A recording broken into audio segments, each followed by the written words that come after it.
Hi guys, welcome to numbers, renaming numbers with Mrs. Wu. Um, oh, I'm with this. All right, so we're going to practice renaming numbers today. So first, we're going to start with 14 tenths. So I'm going to write 14 in the tenths place. Okay, so that is 14 tenths. 14 tenths is a thing.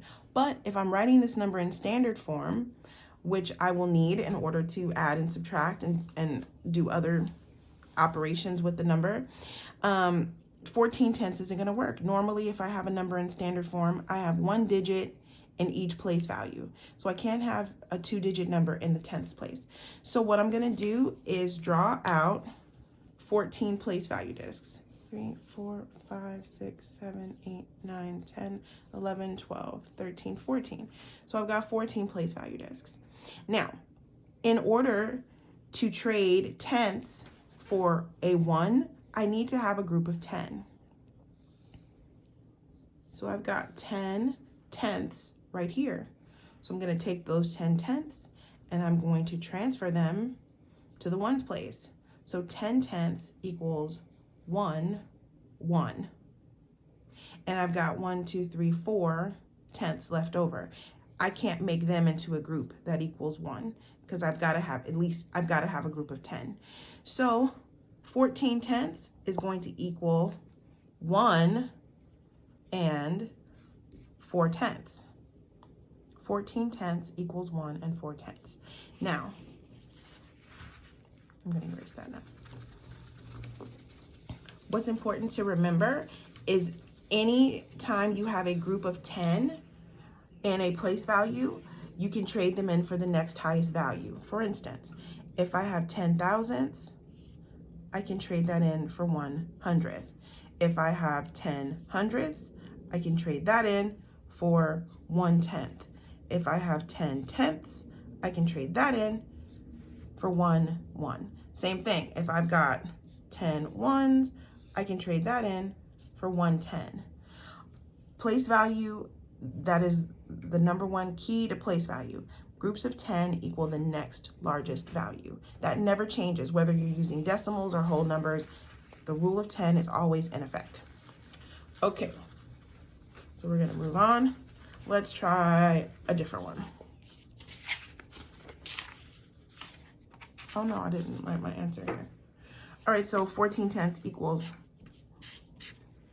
1 and 4 tenths. That's how I would write it in standard form. Let's try a different one. Oops. All right, 21 thousandths. All right, so I'm going to start off with 21 in the thousandths place. Again, I can't have a double-digit number in one place value if I'm writing my number in standard form. So I'm going to make place value discs. 5, 6, 7, 8, 9, 10, 11, 12, 13, 14, 15, 16, 17, 18, 19, 20, 21. Okay, so 21 thousandths. So what I'm going to do is look for groups of 10. Each group of 10 is going to equal 1/100th. So I've got 10 here. That's 1/100th. I've got 1, 2, 3, 4, 5, 6, 7, 8. I have 10 more here. That equals another 100th. So my number in standard form would be, I would have 2/100ths and 1/1000th left over. My decimal point always has to be between the ones and the tenths place. So I would put a 0 in the tenths place. So 21 thousandths would be equivalent to 20. It would be 21 thousandths, 21 thousandths. It's written the same way. It's said the same way, but written a little bit differently. So that's what it would look like in standard form. Each group of 10 thousandths becomes 100. Okay, let's try one last one.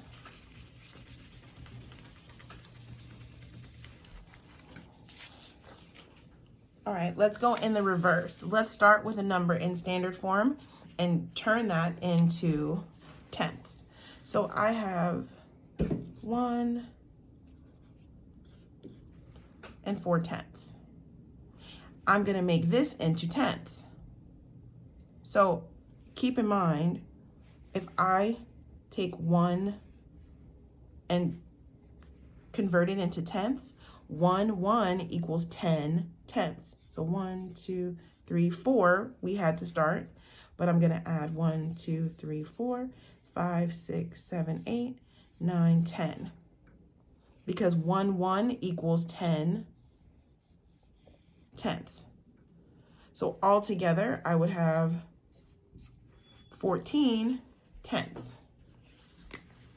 So that would be my answer, 14 tenths. 1 4/10 is equivalent to 14 tenths. I hope this is helpful. Have a great day.